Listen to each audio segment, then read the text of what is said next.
न नाकपृष्ठं न च पारमेष्ठ्यं न सार्वभौमम्।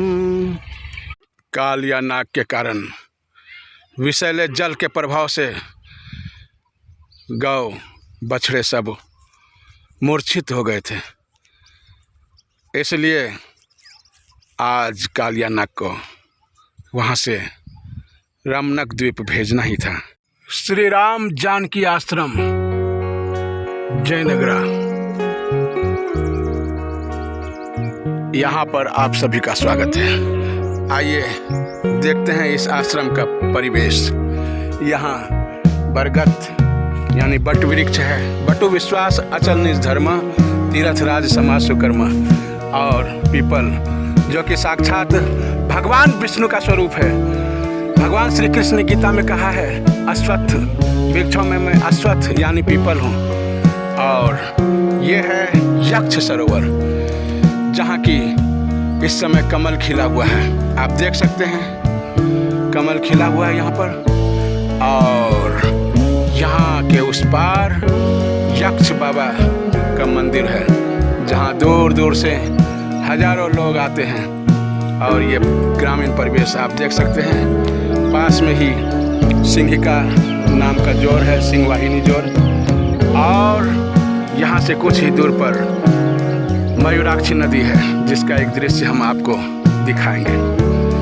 और श्रीमद् भागवत महापुराण की कथा, श्री रामचरितमानस, श्रीमद् वाल्मीकि रामायण की कथा यहाँ होती रहती है। और आज भी हम आपको कथा सुनाएंगे।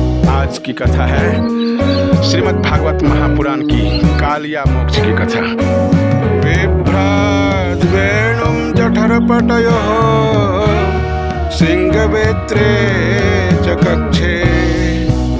भगवान सुखदेव जी महाराज परीक्षित को यह कथा ध्यानावस्थित होकर सुना रहे हैं। ध्यान में जो उन्होंने देखा वही सुनाया। अत्यंत ही गोपनीय है। महाराज परीक्षित से सुखदेव जी महाराज कहते हैं, भगवान की वृंदावन लीला अत्यंत ही माधुर्य लीला, अत्यंत ही अद्भुत लीला। आज भगवान श्री कृष्ण अकेले ही गाय को चराने के लिए, गैया चराने आ गए। बलदाऊ भैया को नहीं लाए, क्योंकि वे जानते थे कि आज कालिया मर्दन की लीला करनी है। कालिया नाग के कारण विषैले जल के प्रभाव से गौ बछड़े सब मूर्छित हो गए थे, इसलिए आज कालिया नाग को वहाँ से रमनक द्वीप भेजना ही था। इसलिए उन्होंने कंदुक क्रीड़ा की। कंदुक क्रीड़ा गेंद खेलने का वर्णन अन्य पुराणों में है, श्रीमद् भागवत महापुराण में कहीं वर्णन नहीं है। लेकिन जो भी हो, भगवान श्री कृष्ण ताल ठोक कर चढ़ गए कदम के डाल पर।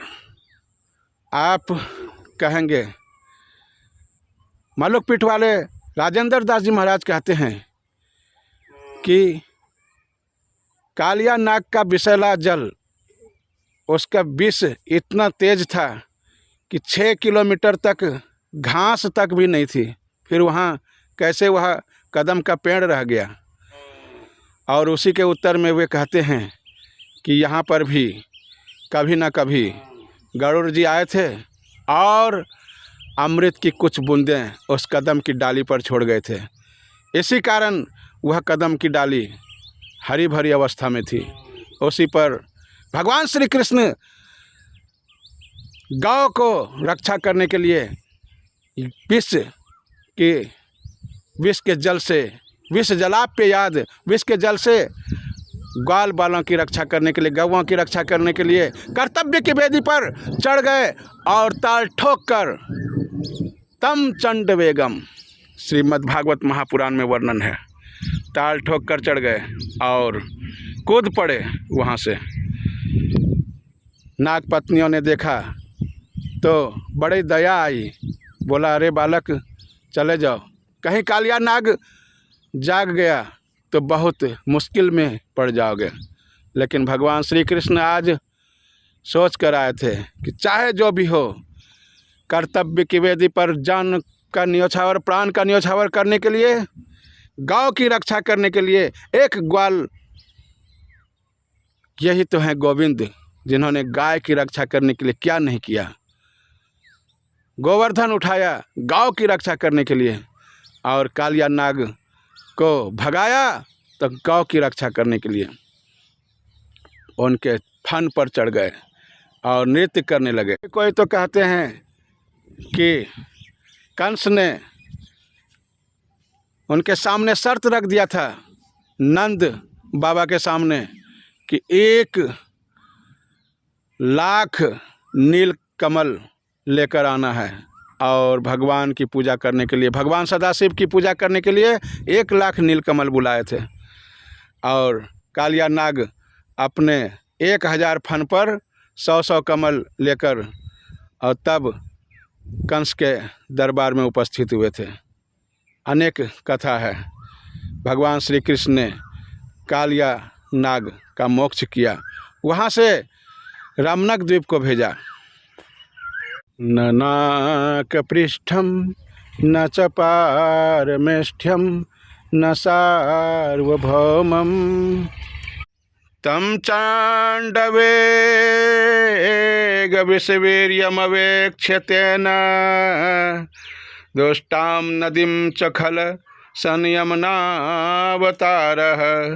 कृष्णः कदम्बमधिरुह्य ततोऽतितुङ्ग मास्फोट्य गाढरसनो न्यपदद्विशोदे।